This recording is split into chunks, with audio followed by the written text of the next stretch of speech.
depan dengan motor BMW gitu. Ya udah, ntar masuk. Kalau mau lihat ibu nanti itu YouTube saya ya. Ya, kalau mau lihat ya. Ada YouTube. Ya, ada YouTube official. Jangan lupa subscribe. Nah, jangan lupa di share ya. Oke. Aku bukan YouTuber. Oke, full bos, full. Assalamualaikum warahmatullahi wabarakatuh. Halo semuanya, ketemu lagi di Asep Kayo Official. Nah teman-teman, di pagi ini saya ada jadwal ziarah di kota Mekah, mengantar jamaah umroh dari Malaysia. Nah sekarang saya mau menuju ke hotel. Katanya hotelnya Hotel Ajika.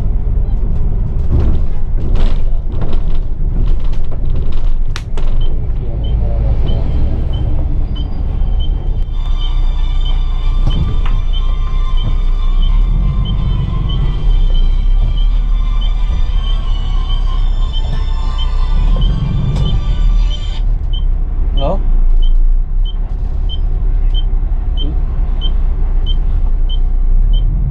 Ini di hotel. Oh ini.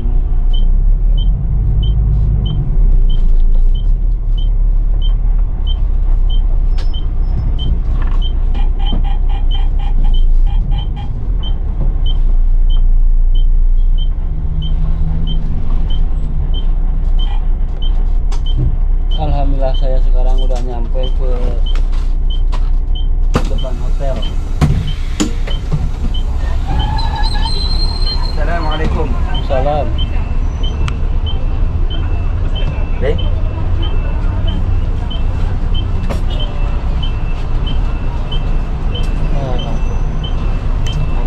Oh, ini sampai jatuh.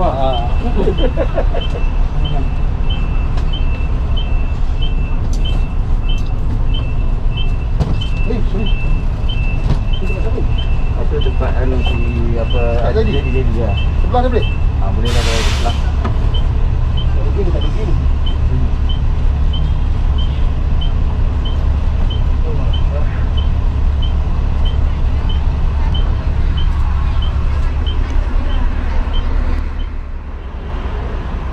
Nah ini hotelnya Ajika.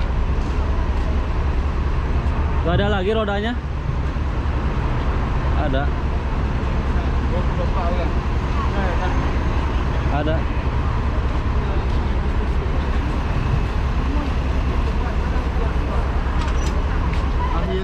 Allah memberi keselamatan, perlindungan dan juga keberkatan pada rombongan kita pada hari ini. Al-Fatihah.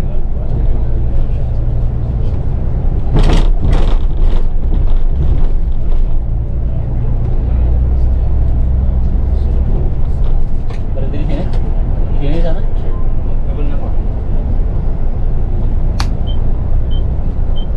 A'udzubillahi minasyaitonir rajim. Bismillahirrahmanirrahim. Allahu akbar, Allahu akbar, Allahu akbar. Asyhadu an la ilaha illallah, asyhadu anna Muhammadar Rasulullah. Subhanalladzi sakhkhara lana hadza wa ma kunna lahu muqrinin wa inna ila rabbina lamunqalibun. Allahumma inna nas'aluka fi safarina hadza al-birra wa taqwa min 'amalin ma tarda. Allahumma hawwin 'alaina safarina hadza wa taj'alna ba'dahu. اللهم إنا نعوذ بك من عساء السفر وكآبة المنظر وسوء المنقلب في المال والأهل والولد. بسم الله مجريها مرساها. بسم الله الذي لا يضر مع اسمه شيء في الأرض ولا في السماء وهو السميع العليم. Alhamdulillah rabbil alamin. Ya Tuhan kami mohon dalam perjalanan kami ini kebaikan dan keberkatan serta amalan yang Engkau redai.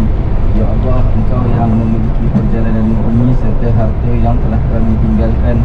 Ya Allah, mohon diperlindungan kepada kami daripada kesusahan dalam perjalanan, buruknya pandangan, akibat yang tidak baik, kelalaian diri sendiri serta akibat dari kelalaian orang lain. La haula wala quwwata illa billahil aliyyil azim. Amin.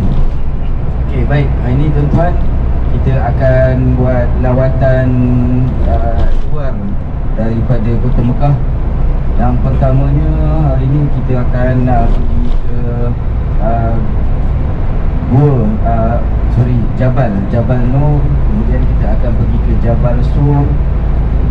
Kemudian kita akan pergi ke Masyair, iaitu tempat untuk melakukan ibadat haji. Bagi yang belum pernah pergi, mungkin yang dah pernah pergi ingat tempat-tempat tersebut. Dan kemudian di sana lagi kita akan akhirnya pergi ke Ja'ronah, iaitu tempat miqat yang pernah Rasulullah pernah bermiqat di sana. Dan akhirnya kita pulang kembali ke sini sebelum zuhur, insya-Allah. Jadi sebelum daripada tu, saya nak tahu kalau ada siapa-siapa ada masalah ataupun ada apa-apa nak tanya. Okey, untuk pengetahuan semua, hari ini yang tak mengikuti kita adalah Encik Zaini. Encik Zaini sebab dia kurang sihat, tapi Alhamdulillah check dah tadi, so dia negatif. Dan juga mak dia tak pergi sebab nak jaga dia sekali. Ke mana pun kita sama-sama doakan beliau agar dapat sama lagi untuk besok hari.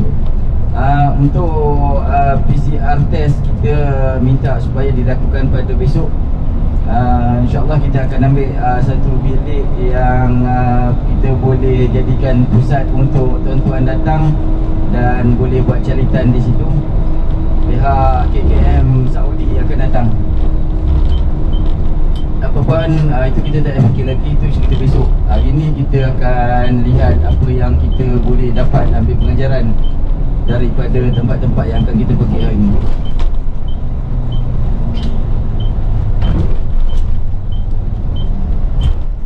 Adalah merupakan Al-Amin, orang yang dipercayai, hatta sehingga Rasulullah berdakwah pada agama Islam pun masih ada orang yang tidak beriman meletakkan barang gadaian mereka ataupun barang-barang amanah mereka kepada Rasulullah, sebab mereka masih percaya pada Rasulullah. Jadi itu antara aspek yang perlu kita lihat. Okey, balik kepada peristiwa hijrah. Apabila Rasulullah keluar daripada rumah, dan kalau siapa yang ikut saya punya taklimat di sekitar Masjidil Haram tu, dia ada lepas Rasulullah tabur pasir ke atas kepala orang musyrikin yang tunggu nak bunuh baginda. Rasulullah baca waja'alna min baini aydihim sadda wa min khalfihim saddan fa'shaynahum fahum la yubsirun.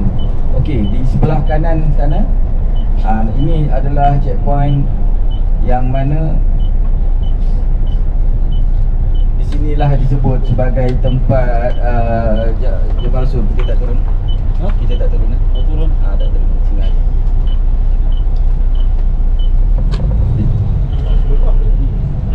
Sebelah dia tadi. Ini terlalu depan. Dia cakap dalam bas je. Cakap dalam bas saja. Okey. Jadi di sinilah Jabal Sur. Dekat dalamnya tu ada bukit yang tak tinggi. Dia bukan macam Jabal Hira, Jabal Nur. Jabal Nur dia memang tinggi, tapi ini dia landai.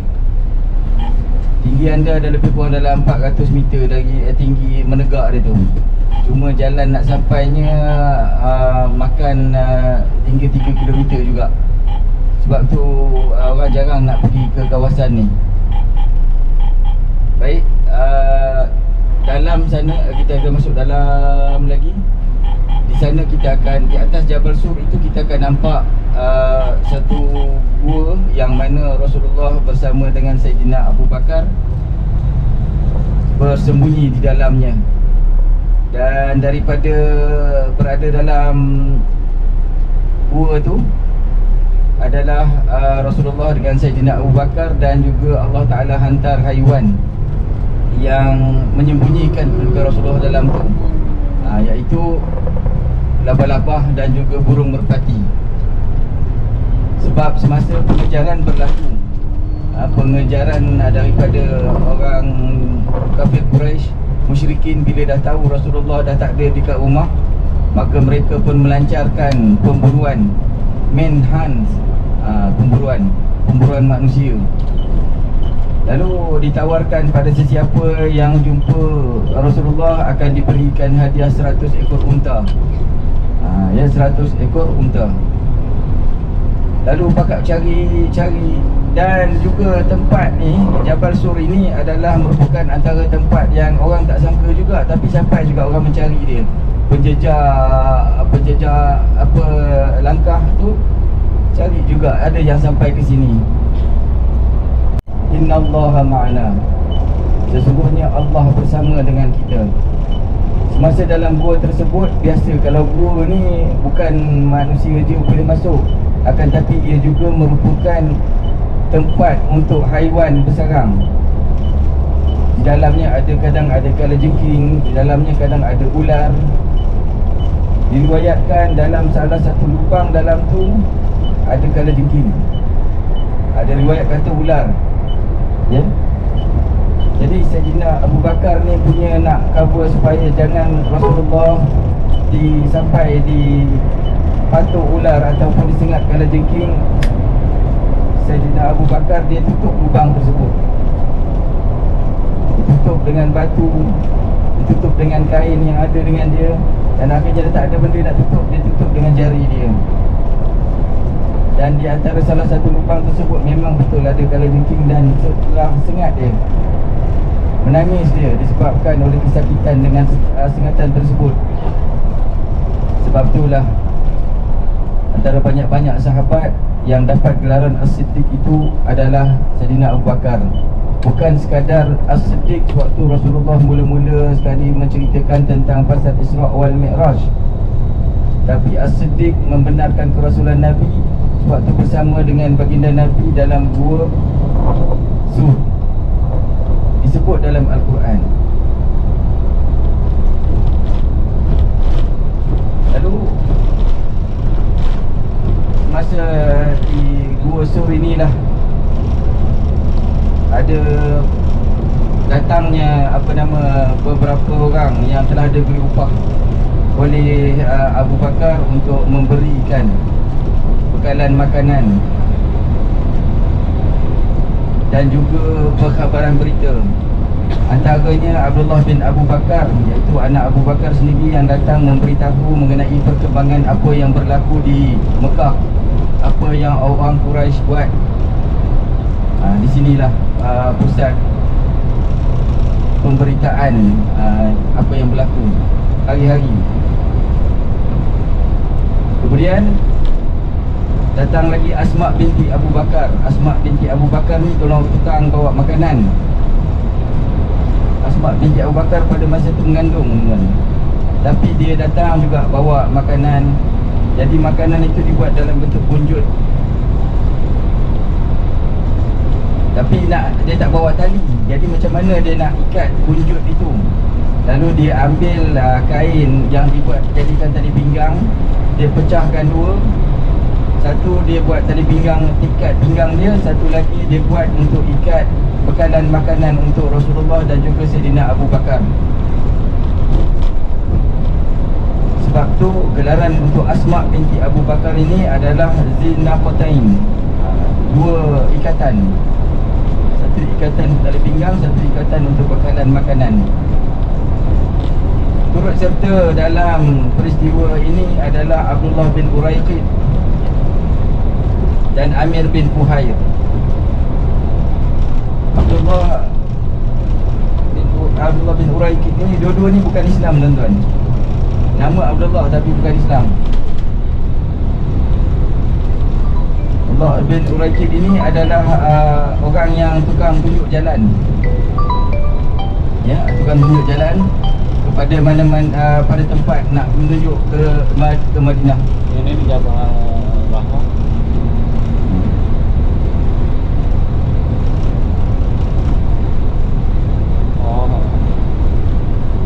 Berangkat.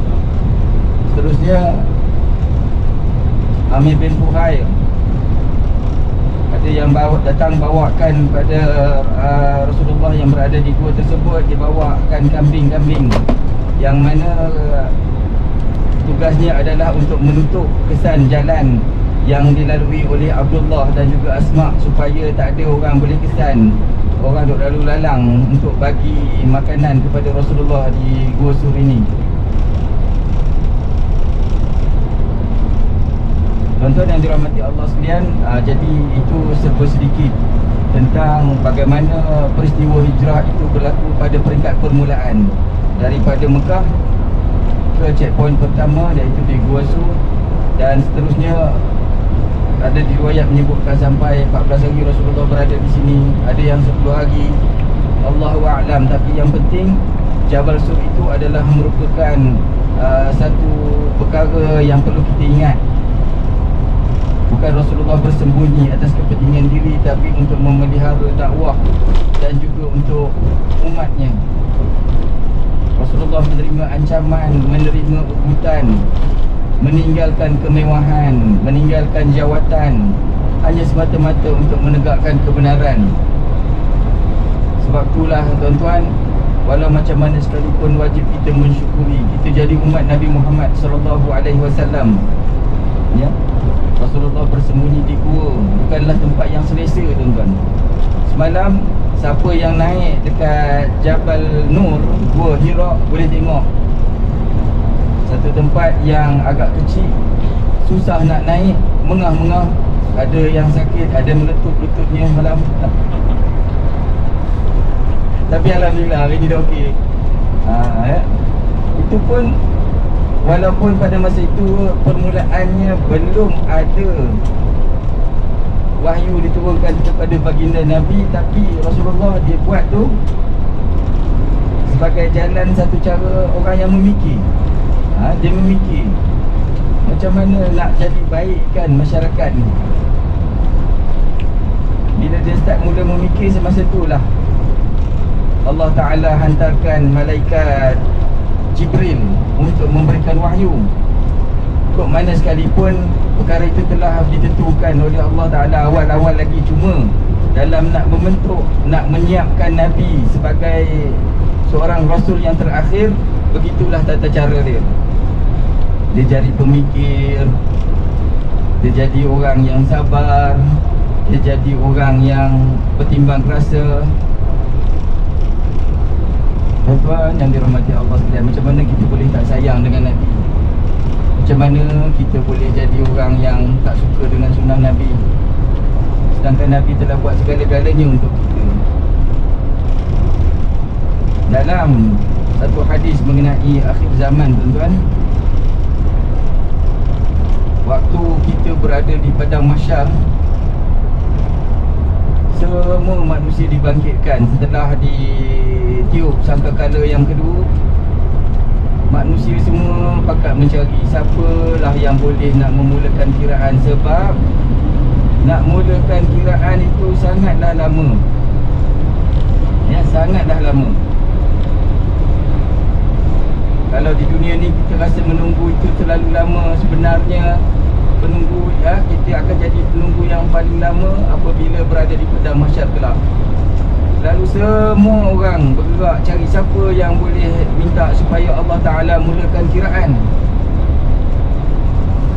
Jumpa dengan Nabi Adam. Nabi Adam kata, bukan aku orangnya, aku tak boleh nak minta Allah Ta'ala mulakan kiraan, sebab aku ada buat salah dengan Allah. Pergi jumpa dengan Nabi Musa. Nabi Musa kata pun tak boleh juga. Jumpa dengan Nabi Isa pun tak boleh juga. Pergilah cari Nabi Muhammad.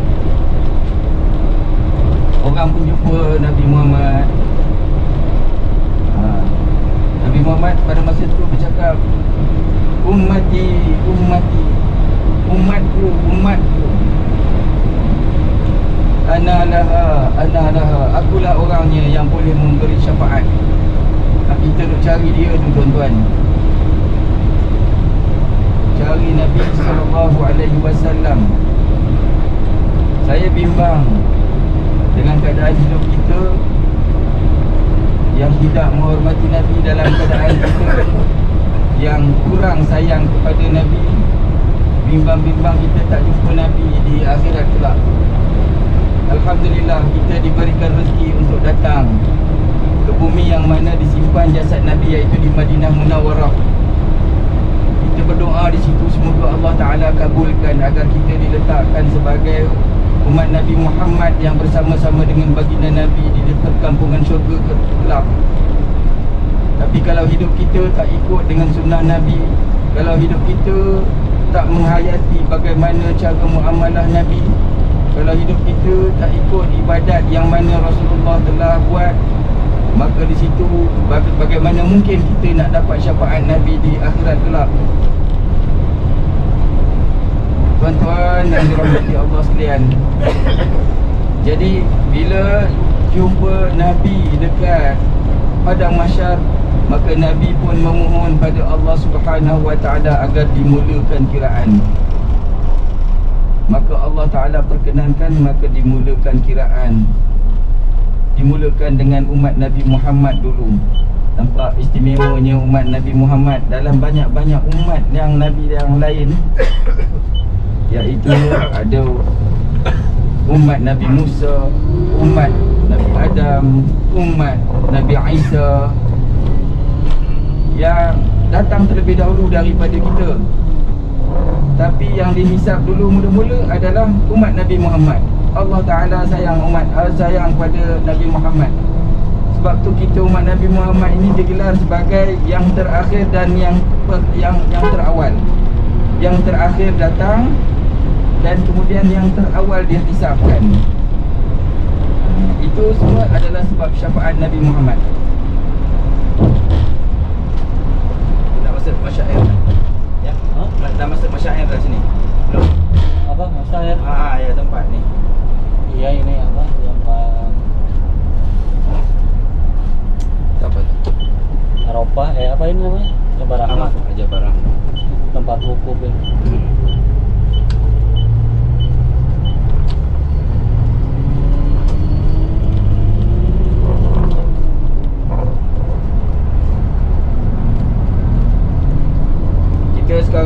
Kita sekarang melalui masyair, iaitu tempat untuk melakukan kerja-kerja haji. Juga dikenali sebagai al-masyair. Ya, kita akan tunjukkan beberapa tempat yang mana menjadi nostalgia kepada orang yang melakukan ibadat haji. Alhamdulillah saya sekarang udah nyampe ke Jabal Rahmah. Ini banyak bis yang lagi parkir. Sekarang alhamdulillah udah mulai rame. Ini Abu Sarah juga bawa jamaah Malaysia.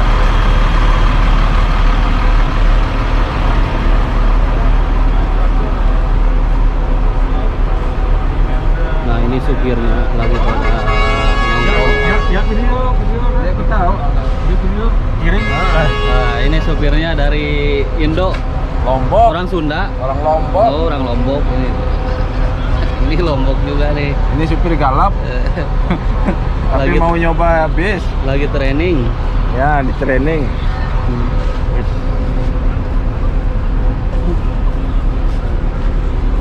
Nah, ini bis punya saya ini yang warna putih.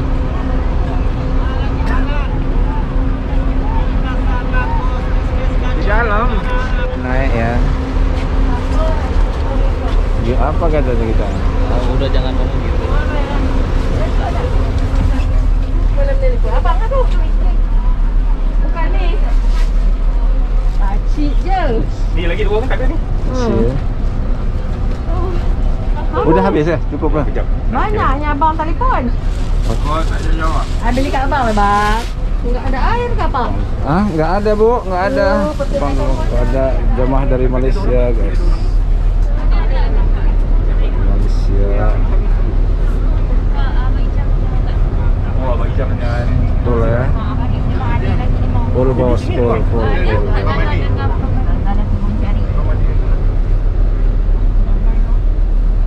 Kalau mau lihat ibu nanti itu YouTube saya ya. Ya, ya kalau mau lihat ya. ada utyuk. Ya, ada YouTube official lah. Jangan lupa subscribe. Nah, jangan lupa di share ya. Oke. Aku bukan YouTuber. Oke, full bos, full. Oke, full. Ada tu sampai minta sedap ni tu. Marah aku jadi. Kenapa Makcik? Tak ada. Duitnya enggak, ongkosnya udah habis. Oke. Sempat itu sempat. Udah aku bilang itu YouTube saya bilang. Nah, kalau ini supirnya dari Lombok. Tuh, setelannya kelihatan kalau dari Lombok pakai sepatu kuning. Tuh, pakai kacamata. Nah, kalau yang ini bawa orang Indo. Ini stiker Indo kan? Iya. Nah, ini bawa orang Indo 3 bis. Masya Allah. Semoga yang lainnya cepat nyusul. Jamaahnya lagi pada kemana? Ke sana. Ke atas. Nah, jamaahnya lagi pada naik ke sana ke Jabal Rahmah. Ya masuk di dalam sana. Enak mah. Ntar 2 bis lagi belum pada ke sini, masih di jalan. Ada 3 jamrat. Jamratul Ula, Jamratul Wusta, Jamratul Aqabah kat sana. Dia jadi komplek Contik Molek dah. Dekat situ. Sini sebanyak berlakunya pertemuan dulu-dululah zaman tak ada sistem tuan-tuan. Maka umat Islam banyak yang hilang, banyak yang menghadapi masalah kat sini. Tapi sekarang alhamdulillah dengan adanya sistem yang teratur, tak ada lagi kemalangan jiwa. Kalau ada pun mungkin disebabkan oleh sakit yang amat sangat. Sebab tu kalau orang pergi haji, memang orang pergi, ini kalau pergi mungkin tak balik. Sebab susah dulu-dulu. Tapi sekarang alhamdulillah. Jadi sana tempat kiri, sebelah kiri itulah dikira sebagai tempat yang mana Nabi Ibrahim telah merejamkan syaitan dan seterusnya dijadikan sebagai amalan salah satu daripada pekerjaan haji sampailah sekarang.